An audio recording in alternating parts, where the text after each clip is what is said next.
Alright, let's keep our composure here. Actually, scratch that no one is playing nice today. Sauce Walka just put Drake on blast, claiming he does not run Houston. In a dramatic leaked phone call, the Texas rapper made his stance clear, demanding respect from the global superstar. That is the defining energy here. A local powerhouse looking directly at the world's biggest artist, claiming absolute ownership of his own city. Now, you and I have to ask, how will Drake respond? Let us set the record straight because the mainstream headlines missed the point entirely. This is far bigger than simple social media subliminals. This represents a decade-long grievance over allegations of cultural appropriation, from the local slang to the classic slab culture, without returning anything to the community. Now, in 2026, the tension has escalated dramatically. Leaked recordings surfaced, threats were exchanged, and Sauce Walka essentially drew a line in the sand, declaring the Toronto star unwelcome in Houston. So, where does that leave Drake? The global icon, who frequently praises Houston as a second home, was publicly labeled an outsider and a tourist.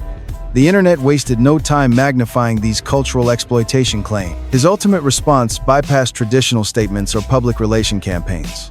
It was subtle, calculated, and easy to miss if you were not paying close attention to the details. But the hip-hop community noticed. This is not just internet drama, it is a struggle over local identity. Let us break down exactly what is happening behind the scenes. We will examine where this conflict originated, how it escalated, the contents of that leak call, and how Drake responded without mentioning his opponent. While reports suggest a direct reaction, the truth is far more nuanced. We need to examine this from the very beginning. For anyone assuming this conflict is a recent development, think again. To fully grasp this situation, we must trace its deep roots back through hip-hop history. First, let us look at the key figures. Sauce Walka, born Albert Mondane, is a prominent figure leading the Houston collective TSF. He built his reputation as an incredibly loud, unapologetic champion of local culture. Known for flashy jewelry, abundant wealth, and a relentless public presence. Regarding local pride, he established himself as the ultimate gatekeeper years ago. On the other side is Drake, the Toronto native known globally as the Sixth God. Over the years, the superstar deeply embraced Texas culture, eventually establishing his own festive Houston Appreciation Weekend events. He rapped with local cadences, used their slang, rode in custom cars, and heavily sampled the signature sound of DJ Screw. He ultimately purchased property in the area. His affinity for the city was highly visible. However, to critics like Sauce Walka, this relationship appeared entirely one-sided. The tension officially began in 2015. That was when he first criticized Drake's local festival. The core argument was that the superstar exploited regional style for commercial hits and spent money locally without leaving a lasting impact. In essence, what resources were actually returned to the local artists who pioneered the very aesthetic driving his success? This formed the core grievance, with critics arguing the megastar harvested the city's unique style without supporting the actual creators. It is essential to understand why this issue remains incredibly sensitive in Texas. This region birthed DJ Screw, the pioneer who created the chopped and screwed technique that fundamentally reshaped modern hip-hop production. This is the home of legends like UGK, Pimp C, and Bun B. It is a culture defined by custom slabs, candy paint, and an aesthetic that outside artists routinely borrow to build fortunes. The city rarely receives proper credit for its massive influence on modern music. Therefore, watching an outsider adopt their culture, build a massive fortune, while the actual pioneers are overlooked, exposes a deep wound that existed long before Drake arrived. Sauce directed this frustration at the industry's largest target, and the conflict quickly moved beyond verbal disputes. He took the fight to the studio. He released a scathing diss track titled Whack to Whack, and the strategic disrespect was highly calculated. He rapped over the instrumental of Drake's iconic record, Back to Back, turning the very weapon used against Meek Mill into a direct counterattack. It was a bold statement of dominance. For a brief moment, discussions of Drake's potential downfall dominated social media platforms. Interestingly, mainstream news outlets routinely omitted Sauce Walka's name from their coverage. They simply referred to him as an anonymous local artist. Imagine the frustration of defending your home region against a giant, only for media outlets to completely ignore your identity. This perfectly illustrates the erasure he had protested for years, where the local community produces the culture, but outsiders receive the recognition. This omission fueled a lasting resentment, establishing a classic clash between a protective local figure and a global superstar accused of exploiting regional heritage. The situation continued to evolve, turning this into a multi-year saga rather than a brief dispute. For a while, it appeared the tension had finally subsided. A few years prior, the two artists were seen interacting amicably at a local venue, suggesting they had put their differences aside like mature adults. Social media immediately declared peace, assuming the old feud was officially resolved. However, alliances in the entertainment industry are notoriously fragile. Fast forward to 2024, as Drake faced one of the most challenging periods of his professional career. His massive feud with Kendrick Lamar led to widespread industry criticism. In the rap game, when a dominant figure shows weakness, former rivals quickly find their voices again. Consequently, Sauce Walka appeared on The Breakfast Club, sat down with Charlemagne, and systematically revived the conflict with fresh evidence.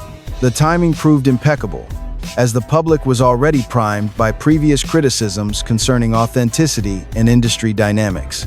The narrative painted Drake as a cultural opportunist who exploits regional talent for hits before moving on to the next trend. Therefore, when these familiar accusations resurfaced from a Texas perspective, they carried significant weight rather than sounding like simple jealousy. It felt like validation of rumors that had circulated for years. That is why, by 2024, the public was far more receptive to this message than they were back in 2015. As observers, we have to recognize the shift. Our team noticed his argument got way sharper, pointing out that Charlemagne once admitted there is no Drake without Houston. So why? If Houston built your career, do you have 15 tracks with Atlanta artists, but almost nothing with the Texas acts you claim to love? He argues Drake views Houston as mere market share, a resource to exploit, rather than a community to support. He insisted this was not about wanting a feature. It was way bigger than his own career. It was about an entire music city being exploited and abandoned.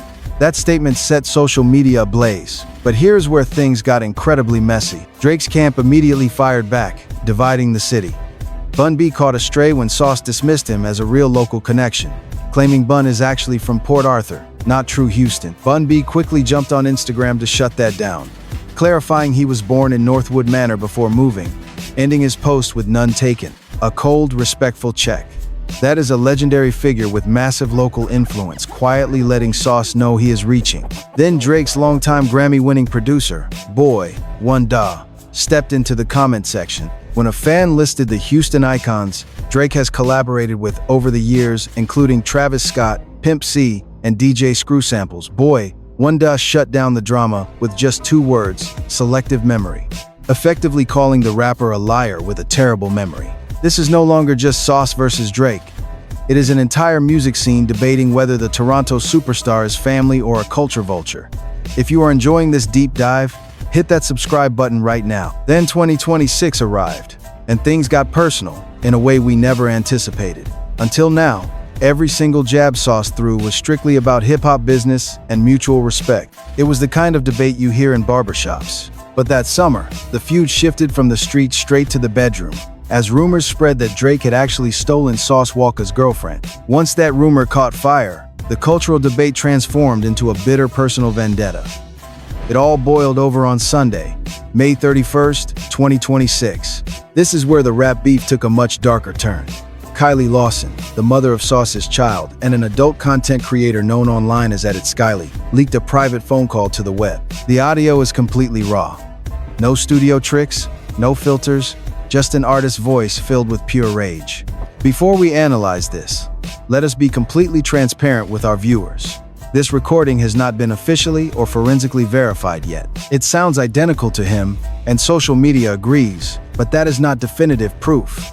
As commentators, we must stress that every detail from this tape is strictly alleged. On the recording, the voice attributed to Sauce speaks aggressively about her, seemingly admitting to orchestrating a physical assault against her, even bragging that the footage still exists on video. It is chilling. But things get even worse when his child is brought up, and he speaks with absolute indifference. That specific segment deeply disturbed many listeners. But here is the key connection that ties directly into our broader investigation. The moment he shifts from relationship drama to claiming total dominance over Houston, the speaker takes direct aim at Drake, explicitly threatening violence against him, before dropping the ultimate warning line about remembering exactly who he is dealing with. clearly referencing his massive influence and reputation in Houston. Okay, you need to calm down. No, I do not need to do anything. Yes, you do. When she desperately attempts to de-escalate the situation, urging him to relax, he fiercely fires back that he does not need to do anything. That is not merely an empty threat. It is a local leader marking his territory, with Sauce Walka declaring that he is the ultimate authority in Houston. You might be famous worldwide, but here, you answer to me. That represents an unofficial ban, far more powerful than any legal document. It is the most authentic street restriction imaginable. A powerful local figure, making it clear that you only navigate his city under his direct protection. He is effectively canceling Drake's local privileges on a recorded line. But the leaks did not stop there, as Kylie quickly followed the audio up with damning screenshots. She then uploaded what she claimed was a screenshot of his bank balance, a calculated move to humiliate a rapper whose brand centers on extreme wealth. This specific leak aimed to directly undermine his street credibility by exposing his private financial statements, attacking his reputation of being the wealthiest figure in town. Suddenly, the public has audio, text messages, and financial receipts leaked all in one night. The emerging picture shows a prominent figure who issues serious threats, then attempts to buy silence once those threats completely fail. Regardless of whether every single document is authentic, that is the narrative she presented to the world. However, our editorial team noticed an interesting detail. She deleted the full recording shortly after posting, leaving only a brief snippet active on her profile. Why the sudden retreat? Perhaps she feared legal consequences, or someone pressured her to take it down. We simply do not know. But releasing a massive leak only to retract, it suggests this was far more than a mere publicity stunt. It points to someone realizing in real time the severe legal and personal danger of these actions. Once the recording circulated, public focus shifted instantly. Fans stopped debating Sauce's behavior and began asking one critical question: how will Drake respond to this? But here is the wildest twist. Drake's actual response may have quietly debuted before the leak even happened. This is where we need to connect the dots. Before we do, hit that like button to support our investigative reporting. When a scandal of this magnitude hits the biggest star in music, people expect immediate fireworks, a diss track within 48 hours, or a statement. So when Drake remained entirely silent, refusing to issue a statement on Instagram, many online observers quickly interpreted that as weakness, claiming he was terrified and hiding.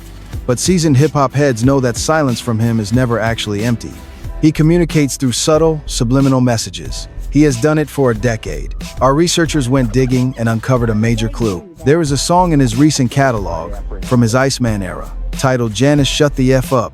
On the track, there is a bar about spoiling a woman and paying her bills, cleverly playing on the words sauce and spill. If that is standard artist flexing, fine. But listeners heard those two words together and immediately wondered if it was a subliminal shot. Is he subtly bragging about another man's girl while sneakily referencing Sauce Walka without uttering his name? We have to be honest here. This is mostly a fan theory. Even the media outlets covering this admit it might just be a subliminal. No one has confirmed anything. It could be a coincidence, but the timing makes it incredibly suspicious. If those lyrics existed before the leak, it proves this feud was simmering beneath the surface long before that leaked phone call blew the whole situation wide open. So when we say he is reacting, this is how he does it. We are not talking about press releases or loud disses. It is just a quiet, hidden line you have to look closely to find, followed by total silence while the streets talk. That is a massive power move, whether you respect it or find it weak. His entire brand is built on winning without raising his voice. A silent subliminal is the ultimate signature move for him. Consider the brilliant strategy behind this move. A direct response gives his opponent exactly what he wants, lifting him up as an equal. The moment he speaks his name, he elevates a local artist to the global spotlight. That is a massive promotion. Instead, he does the opposite. He buries the diss so deep in the track that he can easily deny it, leaving listeners to debate it while he completely ignores his rival. He maintains his superior position by refusing to validate the feud. In hip-hop politics, that is a chess move. But here is the detail everyone is missing. Silence works for him for another major reason. There is a literal leaked threat on his life. When someone threatens to shoot up your vehicle, your legal team and managers will tell you to avoid social media drama. They advise you to stay quiet, keep records, and wait. So this silence might not be about pride, it is strategy. The smartest move for any target is denying the threat any oxygen. You do not argue with someone recorded making violent promises. You stay secure, you keep safe, and you let the incriminating words remain on their record. That is why his silence speaks so loudly. With each passing day, that leaked recording looks worse for his opponent, not him. The star has said absolutely nothing reckless or illegal on tape. Time favors the superstar. He can easily afford to outweight this drama, while his rival is stuck dealing with the fallout of that recorded audio. Sometimes the smartest play is letting your opponent talk.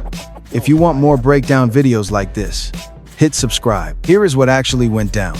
Once the news hit, local opinions split right down the middle of Houston itself, with one major side firmly riding with Sauce. To his supporters, he is giving voice to what local legends have felt for years. He has the nerve to tell a massive global star that you cannot just borrow a local culture and call it home. They see this as a city defending its own dignity. On the other hand, many believe he crossed a major line, bringing embarrassment to the city. There is a huge gap between debating culture and threatening lives over personal issues. One is a cultural debate, the other is a serious crime.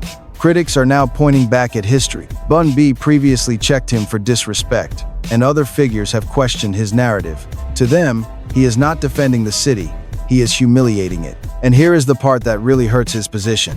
Even people from his own hometown are openly saying they do not support him like that. That is the problem when you crown yourself the king of a city.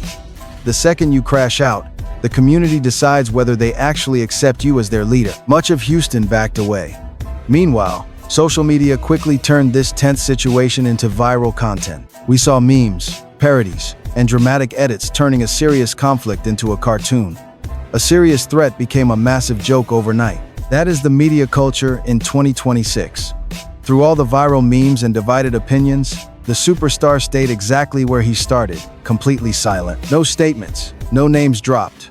Just a single hidden bar left for those who know how to read between the lines. He let everyone else burn their energy while keeping his own. And here is a twist most people completely missed. Through all this noise, his opponent actually dropped new music. But that is the brutal reality of a public meltdown. Nobody was talking about his actual lyrics. They were only discussing the threats and leaked personal details. He could have been celebrating the best musical moment of his year, but it was completely swallowed up by the drama. This is the cost of acting out. It ruins your reputation and completely buries all your hard work. The art disappears, leaving only chaos. If you think this analysis is spot on, please hit that like button to support us. We now have a serious threat against a massive artist archived online forever. That does not just disappear. Record labels are watching. Attorneys saw it. The corporate teams saw it. Even if nothing ever comes of it legally, his opponent allegedly attached his own voice to active threats against a man with billions of dollars in security. That is a bell you cannot unring. While the internet moves on in 48 hours, such a serious issue follows a person much longer than a standard news cycle. But that is not even the biggest story here, because this situation points to something much deeper than a local feud. Let us quickly recap the history for anyone tuning in, because there is an entire decade packed into this.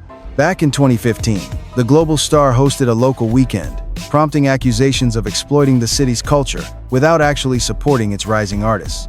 He responded with a diss track over the superstar's own beat, forcing the community to choose sides. A few years back, they were spotted at a strip club, seemingly ending the feud. Peace was short-lived.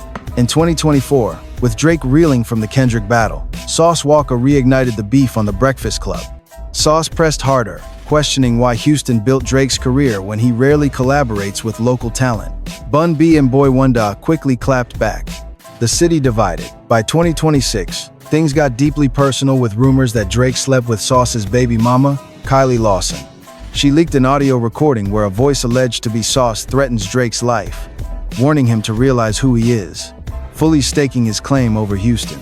She backed her claims with text messages and financial screenshots before deleting the full audio. Drake offered no official statement, only dropping a track called Janice STFU containing what fans believe are subliminal shots. Let's look at what this actually means. Let's zoom out together, because focusing solely on the gossip misses the most critical question here. Who actually owns the culture of a city? This is the real issue. Since 2015, Sauce Walka has argued that culture belongs to those who built it, and outsiders who profit must pay homage to the streets that fed them. There is undeniable truth in that perspective. Houston birthed the chopped and screwed sound, slabs, and slang, a rich aesthetic that global superstars, including Drake, have capitalized on for over a decade. So, when Sauce demands reciprocity, it is not mere ego. It is a vital debate about financial equity when local culture goes mainstream. But we have to look at both sides objectively. Drake has consistently embraced and collaborated with legendary Houston figures for many years. Think of Travis Scott, Bun B, Pimp C Samples, and numerous producers. Is he truly exploiting the culture? Or is he caught in a trap where no amount of tribute is ever considered enough by local gatekeepers? That defines his entire career. From Atlanta to London, he is simultaneously labeled as a generous champion of local scenes and their most sophisticated cultural thief. At what point do we ask if this criticism is truly about him, or just how we tear down anyone who grows too massive? What began as a crucial industry debate about respect, ownership, and equity has deteriorated into pure chaos. Look at where we are now. We see leaked death threats, drive-by warnings, personal drama exposed to the public, and an innocent child caught directly in the crossfire. The actual message was completely swallowed by the madness. That is the real tragedy here, because Sauce Walka raised valid points back in 2015. But once the narrative shifted to physical violence, the message was lost. Now, everyone is just spectating the train wreck. Let us ask a serious question. Does Drake still owe Houston? Or has he contributed plenty while Sauce holds on to an ancient grudge? Was Drake staying quiet a strategic power move, or was he running away? Most importantly, when does defending your city transition from genuine pride into destructive ego? Tell us your thoughts in the comments section below. If you appreciate this unfiltered news analysis, make sure to like and subscribe for more deep dives. With 2026 unfolding, this Drake and Houston feud is far from over. Not by a long shot. We will keep you updated. Goodbye.